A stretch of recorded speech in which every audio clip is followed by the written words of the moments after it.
सबका स्वागत है मेरी और आपके चैनल शिव स्वर साधना पर। भाद्रपद मास का क्या महत्व है, भाद्रपद मास में आपको क्या करना चाहिए, क्या नहीं करना चाहिए, किस देवी देवता की आराधना करने से विशेष लाभ होगा और क्या विशेष प्रयोग करके आप लाभ प्राप्त कर सकते हैं। आइए इस वीडियो में हम सब जानेंगे, तो वीडियो पूरा देखिए। खास जानकारियाँ हैं आपके लिए और वीडियो से कुछ सीखते हैं तो लाइक सब्सक्राइब जरूर करें।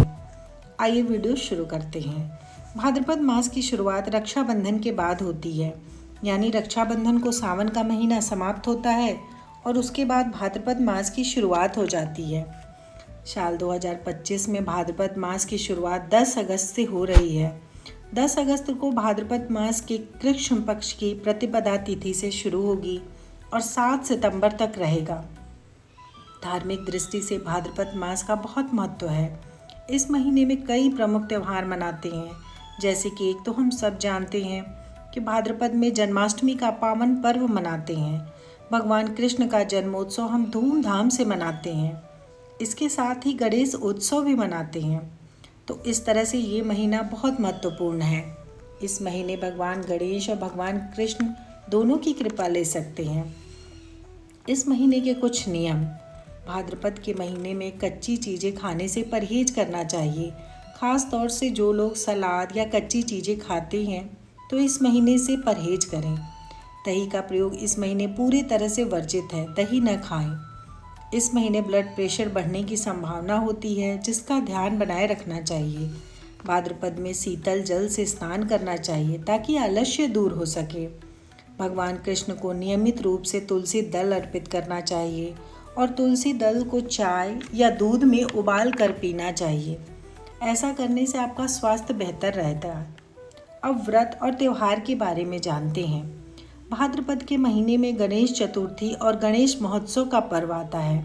भाद्रपद में के महीने में श्री कृष्ण, बलराम और भगवती राधा का जन्मोत्सव भी आता है।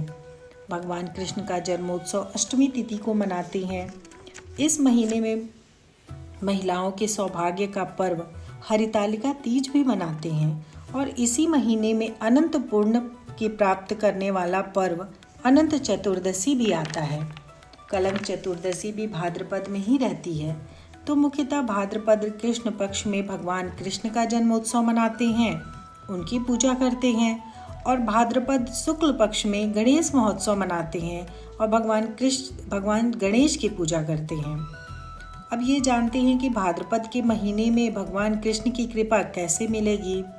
तो वैसे इस महीने में दही का प्रयोग मना है, पर अगर आप पंचामृत बनाकर भगवान कृष्ण को रोज अर्पित करें, पंचामृत से स्नान करवाएं, बाद में उसे प्रसाद के रूप में ग्रहण करें, तो हमारी सभी मनोकामना पूर्ण होती है। जिन लोगों को संतान सुख नहीं है, उन्हें इस महीने में या तो घर पर भगवान कृष्ण का जन्म कराना चाहिए या जन्माष्टमी में शामिल होना चाहिए। इस महीने आत्मविश्वास को बढ़ाने के लिए श्रीमद् भगवद गीता का पाठ करना चाहिए, जो बहुत अच्छा माना गया है।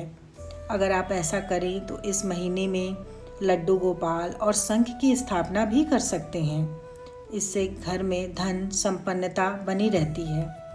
मुख्यतः भाद्रपद मास में भगवान कृष्ण के लिए गोपाल सहस्त्र नाम, श्रीमद् भगवद गीता और भागवतम, इसका अगर पाठ किया जाए तो निश्चित रूप से आपका कल्याण होगा, सारी मनोकामना पूर्ण होती है। आइए अब जानते हैं कि भाद्रपद के महीने में भगवान गणेश का आशीर्वाद के लिए क्या करें। विद्या, बुद्धि और ज्ञान के लिए भाद्रपद के महीने में श्री गणेश की उपासना करिएगा। पीले रंग के श्री गणेश जी का चित्र या मूर्ति स्थापित करिएगा।